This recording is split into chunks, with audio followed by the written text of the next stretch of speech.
这绝对是美国男篮史上最差一届梦之队，星光黯淡，超巨缺席。即便是库里，也只是球队中的超级饮水机球员，但依旧以场均净胜33分的恐怖表现打进了决赛，让我们梦回2014年男篮世界杯决赛，由欧文、哈登等一众菜鸟领衔的梦之队大战欧洲劲旅塞尔维亚。开局半兽人法里埃德就在中距离拔进一记中投手开纪录，而塞尔维亚这边则是上演团队配合，欧洲魔术师妙传空切的歪嘴战神上演单臂暴扣，紧接着欧洲魔术师再次绕掩护接球，直接一步过掉哈登的眼神防守上篮得手。哈登也是不甘示弱，3分线外强突歪嘴强势打成2+1，但塞尔维亚不断的用传球撕裂梦之队的防线，特奥再次助攻别利查格扣考辛斯。开局梦之队的2大内线都被打懵了，塞尔维亚男篮是越战越勇，欧洲魔术师一个灵动跑位接球轻松上篮再拿2分。此时欧文哈登终于坐不住了，先是欧文一个背运极限拉杆上篮打破僵局，紧接着哈登强突篮下连过4人上篮打成2+1，手感来了就是挡不住，哈登后场推进直接追身3分出手一击命中，回过头拉杜利查预想隔扣考神直接被送上火锅大帽。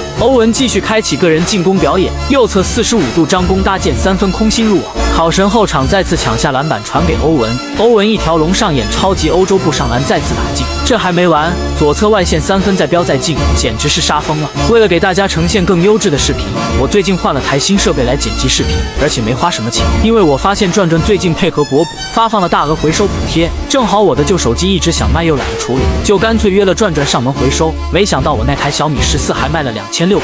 而且转转连平板笔记本这种数码产品都能回收。总之二手回收我推荐转转。这边克莱刚上场就接哈登的骚传，底角3分开炮一击命中，场下的饮水机队长库里直接是跳起来庆祝。首节最后一攻，欧文延续手感迎着防守再飙一记3分。次节归来，欧洲魔术师回应了一记3分，保留比赛悬念。欧文不愧是史上最华丽的控卫，连续的运球晃的防守找不到北，杀入篮下极限拉杆，虽然未能命中，但半兽人从天而降补扣得手。话音刚落，大伤归来的罗斯再次助攻半兽人起飞，双手炸狂，打了1节半，库里终于出现在了镜头前，这是比自己扣篮还要激动，眼看快要打花了。欧文外线继续张弓搭箭命中3分，杀人诛心。梦之队防守端也是不懈怠，考神篮下大帽对手，哈登拿球后场一条龙长驱直入，前场1打2迎着防守上篮强行打进。此时库里终于得到机会，追身大控卫3分空心刷网，紧接着欧文再次连线哈登，弧顶3分出手一击命中，最后时刻歪嘴战神中场骑马射箭命中压哨3分，